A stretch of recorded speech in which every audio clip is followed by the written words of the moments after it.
देखिए latest episodes बिल्कुल ad free. आज हमार बदला पूरा होखी। वो लड़की अगर केहू के बता भी दरस बम के बारे में तो केहू भी वो बम के ढूंढ ना पाई। अब हमारी बात अब ध्यान से सुनी। एगो आदमी बा जे बाहर बम ब्लास्ट करे के तैयारी में बा।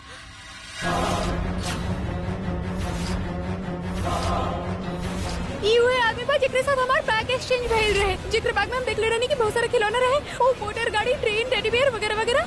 जय लॉर्ड कृष्णा।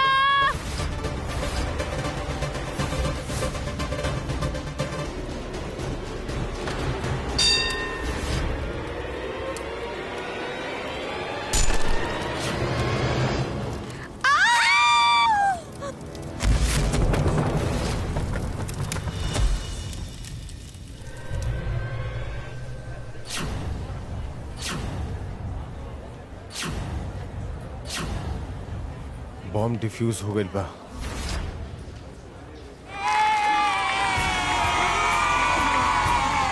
वैसे एगो बात तो बा, अब उन दोनों के ना टीम बड़ा गजब के बा। आप वो बम डिफ्यूज कर देनी और हाँ हम यहाँ भवन के बचा लेनी। और ओकरा खातिर हमनी तीनों के तरफ से धन्यवाद।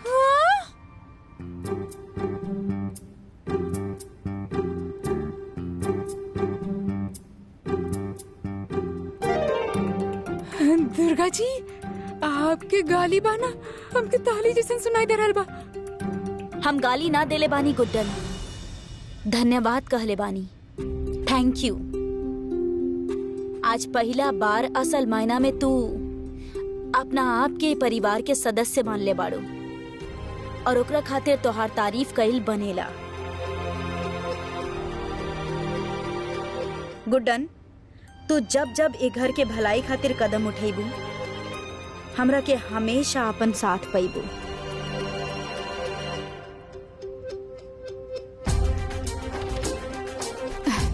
दुर्गा जी, इस सब बना दादी के भरोसा के वजह से भइल बा।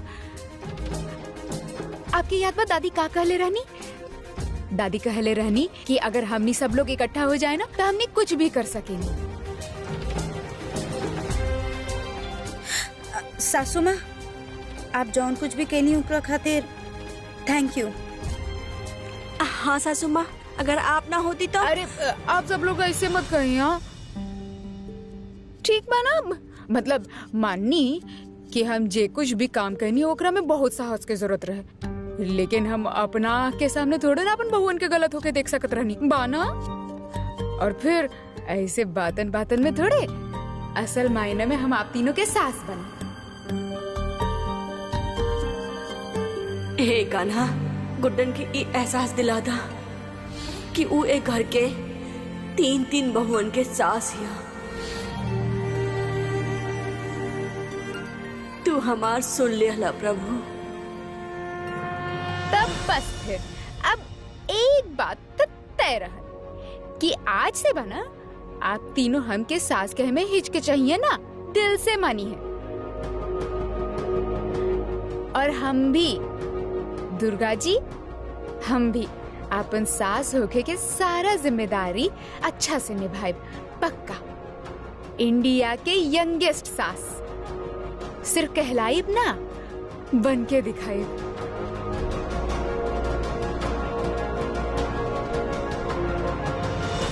तब फिर एक गणतंत्र दिवस पे हम आप सबके एगो बात कहे चाहतानी कि तीन बात ना आप तीनों कब मत भूली है। पहला कि हम गुड्डन, अक्षत, जिंदल बानी हम तीनों के सास। और दूसरा, हम बानी आप तीनों के सास। और सासू माँ, तीसरा भी हुए ना सासू माँ, है ना? हाँ लक्ष्मी बहू, तीसरा भी ये बा, हम बानी आप तीनों के सास।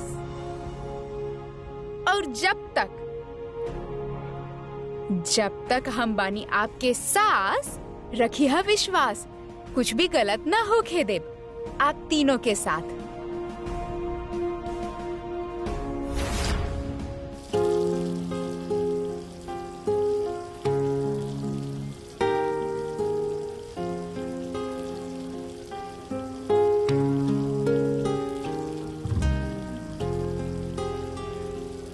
गुड्डन, हमके काहे न लावतार?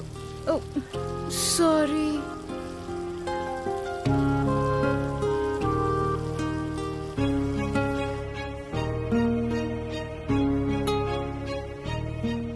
कहले रहनी ना कर ले, देखनी कर दिखाई नहीं।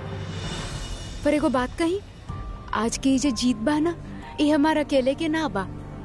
अगर आप समय पे ना पहुंचती ना तो आज हमनी में से केहू जिंदा ना बचत।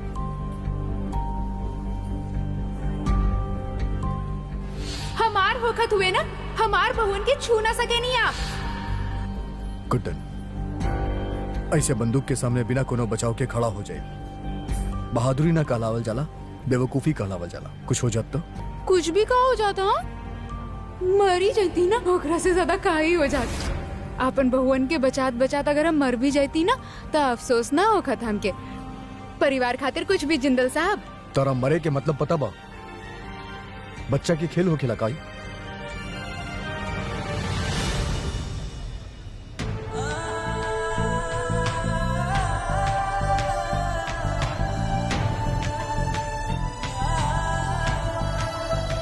केहू के जाए के बाद जो लोग पीछे रह जाए ले ओकरे बारे में सोचले बारू कबो? उन पे का बीतेला अंतरा के खोए के इतना साल बाद भी ओकर जाए के दर्द कम ना भइल।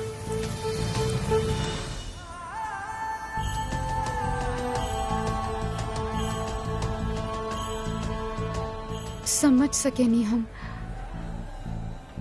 हम भी हमार माँ के खोले बानी। पर उ वक्त जे हमके सही लागल हम कर देनी।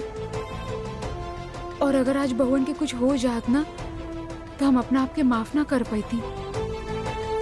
आपके एगो बात बताएं, हमके तो बाना ही मौत शब्द भी सुनल पसंद नहीं के, पर आपके और हमार कहानी में ना एक शब्द कॉमन बा, दर्द। आपके अंतरा जी के खोए के और हमके हमार माँ के। ठीक बा जौन भी बा, तू आगे से ही मरे के बात ना करबू। खून आवत बस साफ कर ला।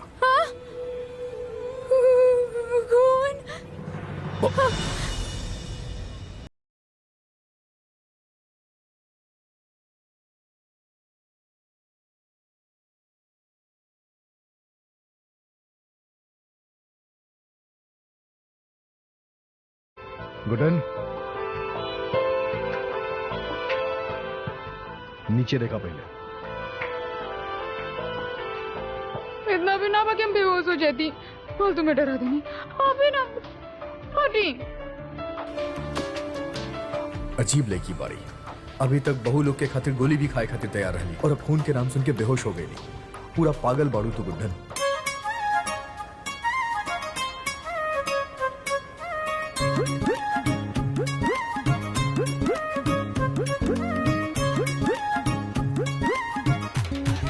सर, अब यहाँ कोनो खतरा नहीं। एक पूरा यूनिट बॉम्बर के पीछे लगा दिल गई बा, ज्यादा दूर तक ना भाग पाई।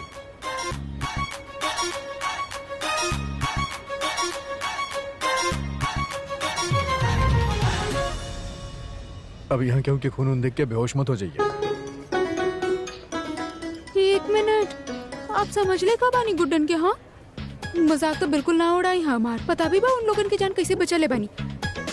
छोड़िए, अब काहे आपके समझाए, पर फट्टू मत समझी गुड्डन के। आज के घटना के देखत समय हम दावा के साथ कह सकतानी कि ध्वजारोहण के असली हकदार वो दो लोग बड़े जे अपन जान पे खेल के लाखों लोगन के जान बचौले और साहस और पराक्रम के ऐसा नमूना पेश कैले बड़े जेकरा खातिर इनका जितना तारीफ कइल जाए उतना कम बा। ताई अपन हीरोज के स्वागत हमनी के तालियन के साथ कइल जाए।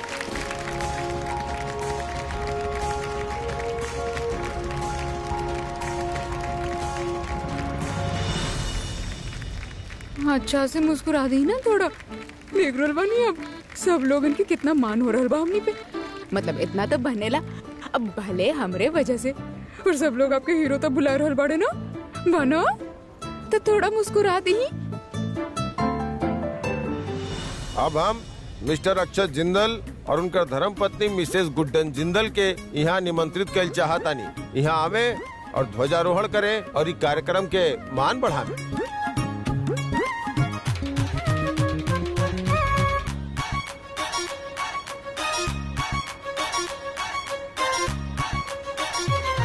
ऐसन भी का जल्दी बा मिनिस्टर साहब।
आजे के दिन रहे जब हमार बेटा एगो बम ब्लास्ट में मारल गए। जन्मदिन रहे ओकर, वो अपन केक बिना काट पौलस। अहुत आज ओकर पापा ओकर बर्थडे की गिफ्ट दी है। वो हुई की ओकर मौत के बदला। बस एक बटन दबाई और सब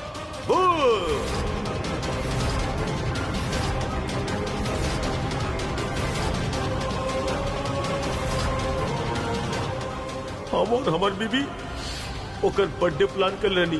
एक छोटा सा गार्डन में वो केक कट करे वाला ही रहे, तभी बम ब्लास्ट हो गई।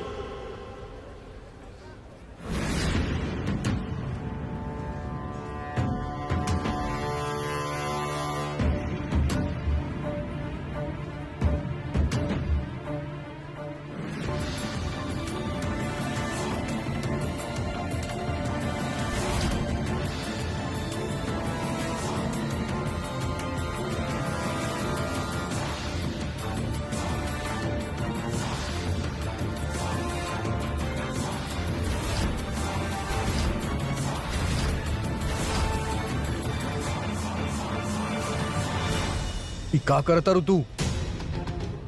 हम पे भरोसा करी। गुड्डन, ई सिर्फ तहार ना सबके जान के सवाल बा। बेवकूफी मत करा। हम जानतानी कि एकरा कैसे रोके के बा, हमसे हो पाए।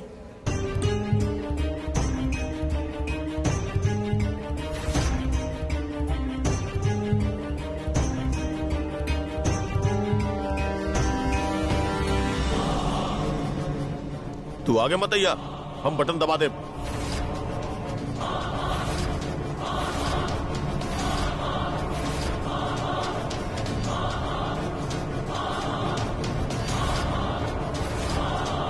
आज ही के दिन रहे ना, तो आप अपन बेटा के जन्मदिन के केक ना काटी हैं?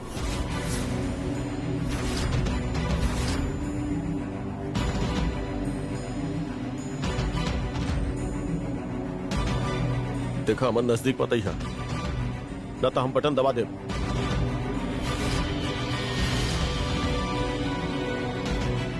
अब जाना तानी आपके बेटा के सबसे ज्यादा खुशी कौन चीज से मिली? हम बतावतानी। आपके बेटा के सबसे ज्यादा खुशी तब मिली जब ओकरा पता चली कि आप ओकर जन्मदिन पे केक काट रहे बानी।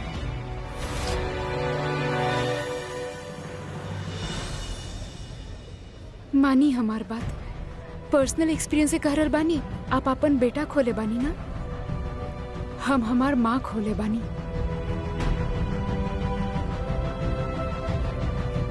आपके पता बा हमार पापा का कहतानी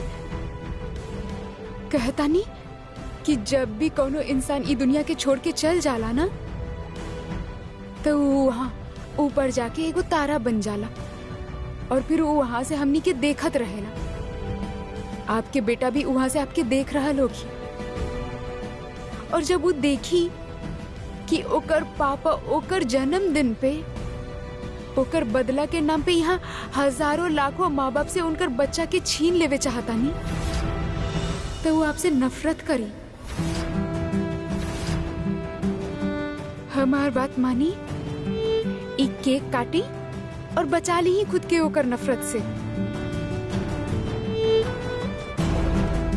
जरा सोची, आज 26 जनवरी हमनी के गणतंत्र दिवस। अगर आप आज के दिन ये सब करिए तो कितना दहशत फैल जाए।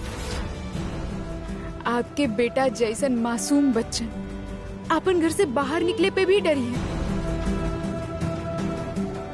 ये लोग देख रहा बानी आप, ये बच्चा ये भी आपके बेटा के ही तरह केहू के मुस्कुराए के वजह बढ़े।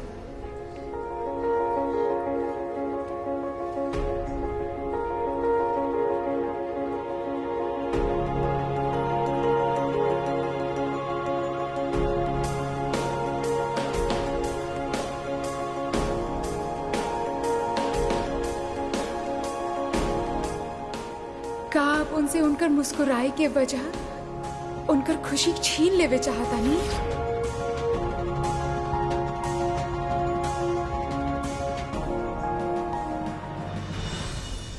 देखा हम कहते हैं दूर रहा, न तो सब लोग मारल जाए हैं।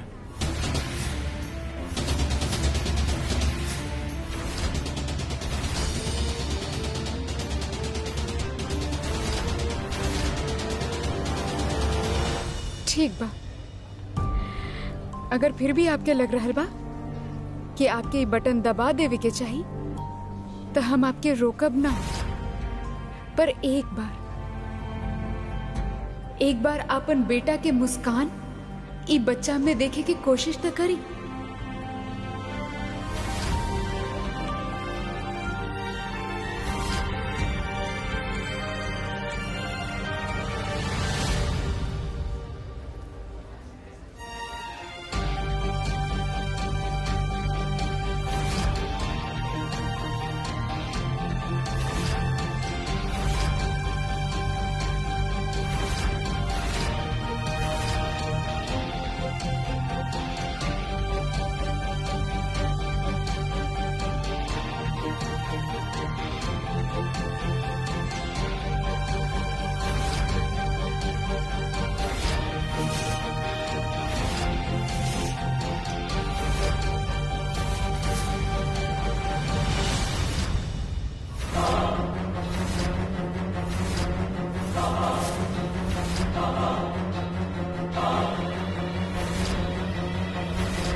जब वो देखी कि ओकर पापा ओकर जन्मदिन पे ओकर बदला के नाम पे यहाँ हजारन लाखन माँ बाप से उनकर बच्चन के छीन लेवे चाहता नहीं, तो वो आपसे नफरत करी। पापा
मान लेनी आपके बात, मरे के बेवकूफी ना कहीं नहीं बा।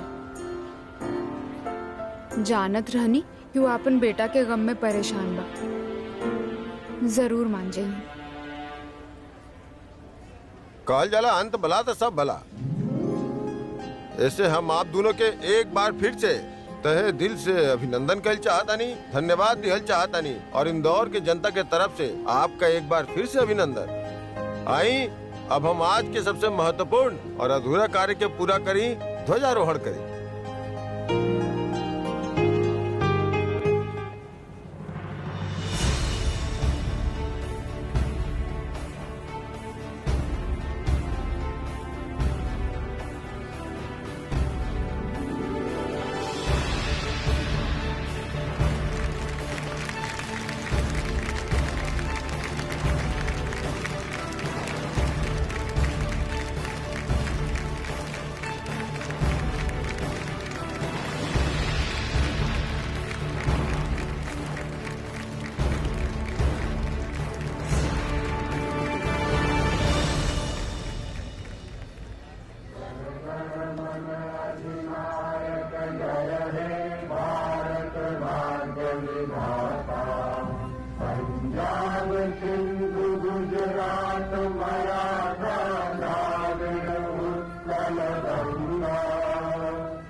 गुड्डन, आज तो मूड में बाड़ू।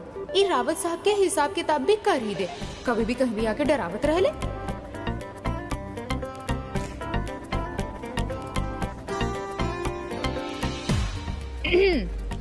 तो देख ली ही रावत साहब, आज ही पार्क के तरह दिख रहा बाना, तो सिर्फ गुड्डन की वजह से।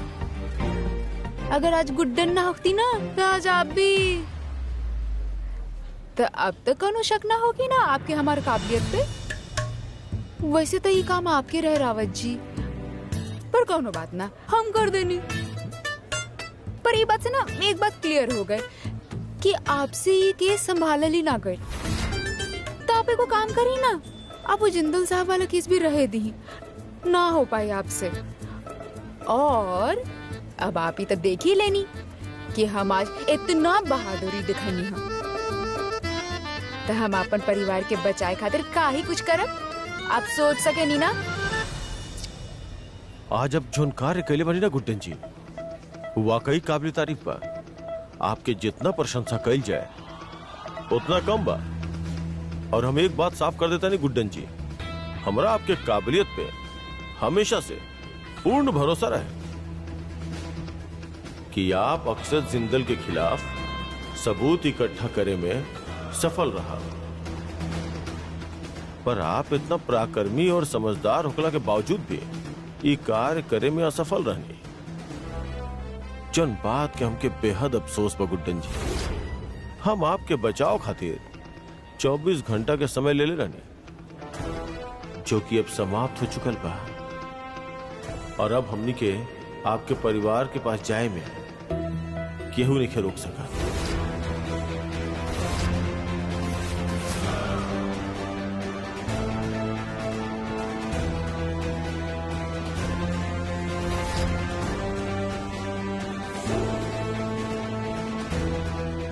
स्वयं आप भी ना। अब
अरे तू कैसे बड़ा?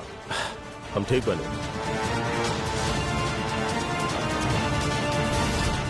और ये बाड़ी गुड्डन, गुड्डन अक्षत जिंदल।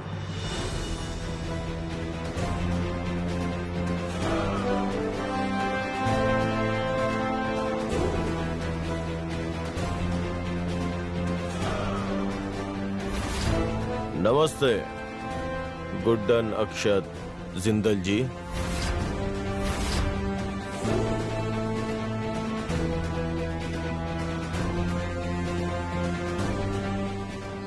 नमस्ते। ये बाड़े मिस्टर विक्रम रावत, काबिल सीबीआई ऑफिसर और अंतरा के भाई।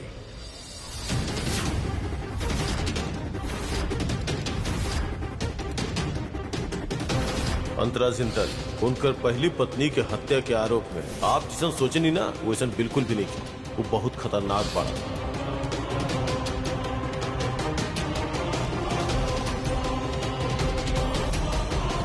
तू यहाँ कैसे? सूत्रों के अनुसार खबर मिल रहा है कि यहाँ पे कुछ आतंकवादी गतिविधि होके वाला बा। बस वे ढूंढे चले नहीं, पर गुड्डन जी तो स्वयं सब संभाल लेंगे। आप बहुत लोगों की जान बचोले बानी। हम भारत सरकार की ओर से आपके धन्यवाद देता नहीं। हम हमेशा से जानना चाहते रहे कि हमार बहन की जगह के ले लेगा। आज जान की खुशी भई।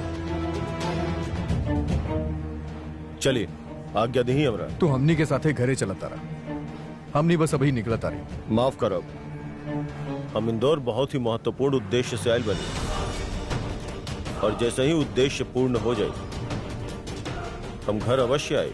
चलो, जैसन तहर मर्जी।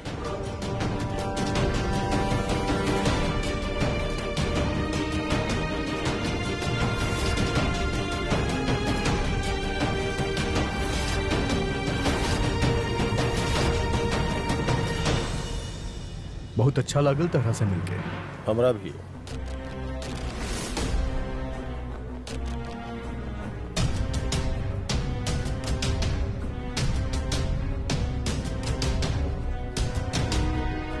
जल्दी ये मुलाकात होगी गुड्डन जी।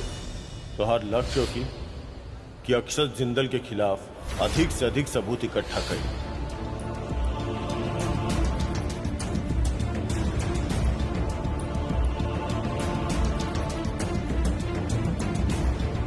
तारा के का हो गई? कहाँ खो गेलू तू? कहीं भी तो ना। वो पहला बार आपके साला साहब से मिली ना, तो रावत सर हमके पहले कहा ना, पता नहीं क्यों अंतरा जी के भाई बानी, और वो अपना ही चीजा पे शक काहे कर रहा बानी। हमके कुछ समझ में ना आ रहा।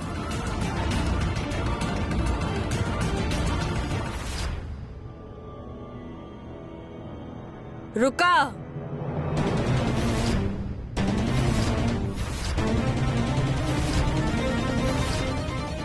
गुड्डन ए घर में प्रवेश ना कर सकेले।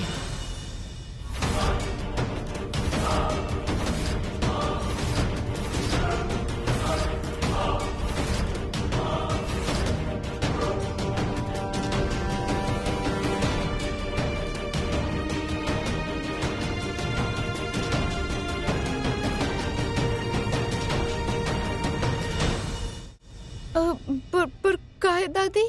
आज एक घर में गुड्डन के ना एगो सास के प्रवेश होगी। गुड्डन जब एक घर से निकलल रहल तब वो गुड्डन रहल, अब लौटल बिया सास बनके। सास होखले का कर्तव्य समझ के लौटल बिया। अब नया गुड्डन आयल बिया त एक गुड्डन के दोबारा गृह प्रवेश त बनेला ही ना।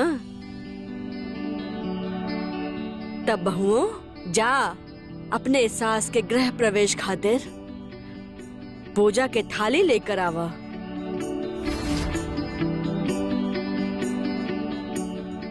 चलो।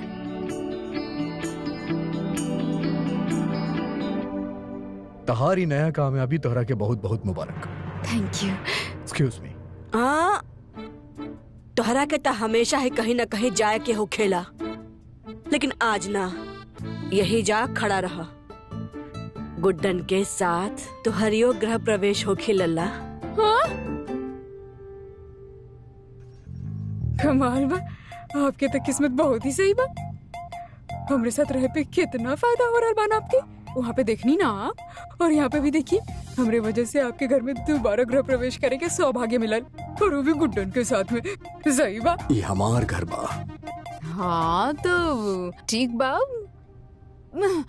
दादी, हम फिर से वो कलश के लात मार सके नी? हाँ बेटा, एक बिना गृह प्रवेश कैसे होखी? अरे बस सही भाई, तो बहुत मजा आई।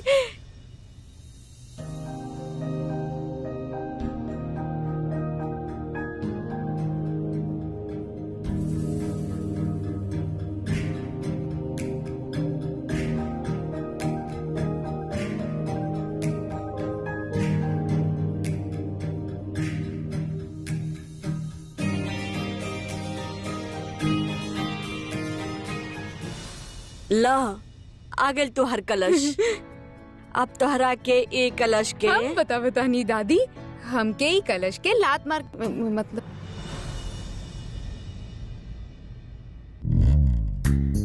मतलब कि पैर से गिरा के फिर घर में प्रवेश करे के बाद बाना बाना।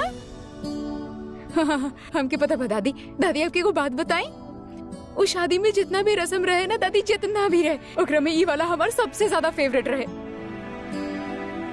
ई सब खातिर हमार रुकल जरूरी बगा। हमके जाए दिना ई करत रही।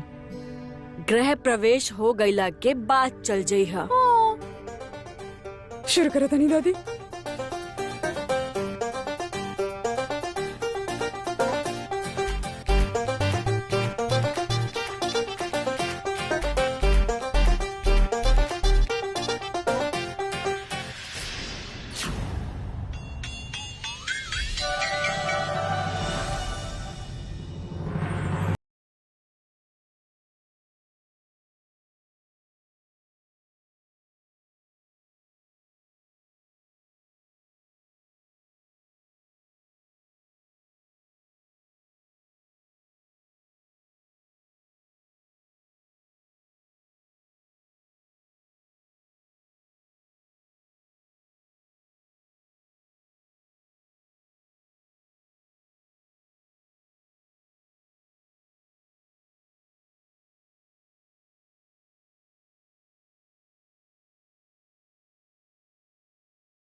हमार केक तो फूस निकला।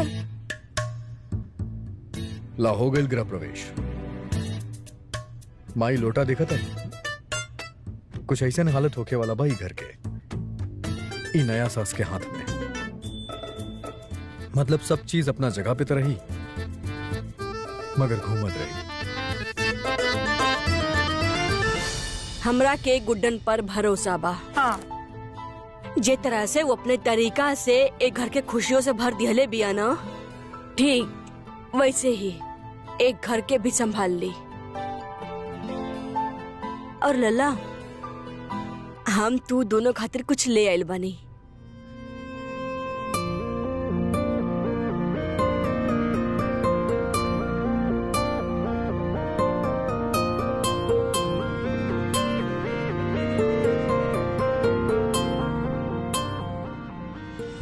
ई हम तू दोनों खातिर बनवैले बानी। गुड्डन अभी सास बने के जिम्मेदारी समझला सिहा, पर ऊ दिन दूर नहीं खे जब ऊ पत्नी के भी उत्तरदायित्व तो समझे लागी। Excuse me.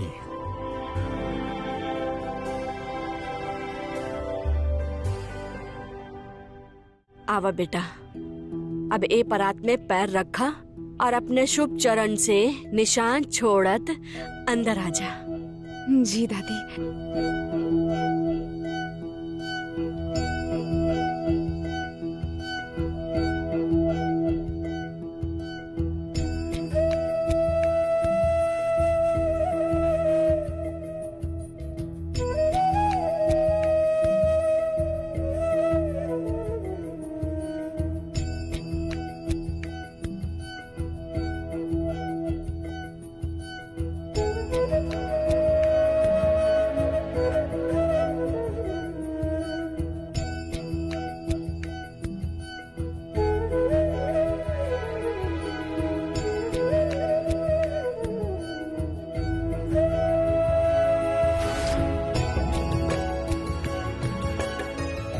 केहू के नजर न लग जाए। देखा निशान कितना अच्छा आयल बा। ऐसे लगा था जैसे साक्षात लक्ष्मी घर में आ गई लोग।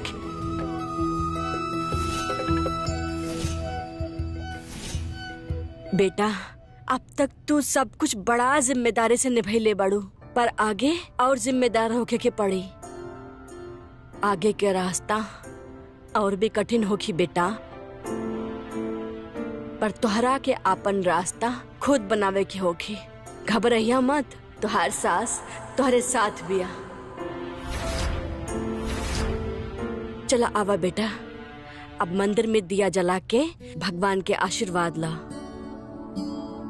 और बेटा आखिरी रस्म के तौर पर तोहरा के अपने हाथ के छाप भी छोड़े की होगी, ताकि तोहार छाप एक घर में हमेशा खातिर पड़ जाए।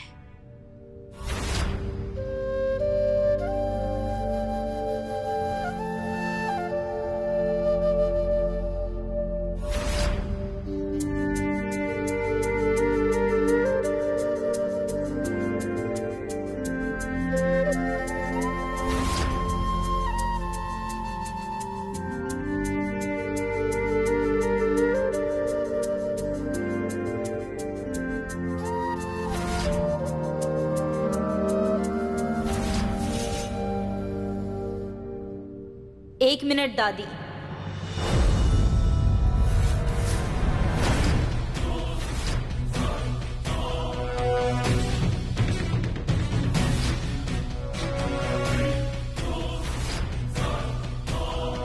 दादी गृह प्रवेश तक तो ठीक रहे, बाकी मंदिर में छापा, मंदिर में हाथ के छापा लगावे के मतलब सास के घर से अटूट संबंध बा। सास ई घर के आपन आत्मा समझ के यहाँ रहेली। बाकी दादी आपके बहू तो एजे के वादा कैले बाड़ी कि वो सारा पैसा लौटा के यहाँ से चल जाइए, तो फिर ये रस्म के का मतलब दादी? हम कुछ गलत करल बानी दादी? आगे के रास्ता और भी कठिन होगी बेटा, पर तोहरा के अपन रास्ता खुद ही बनावे के होगी।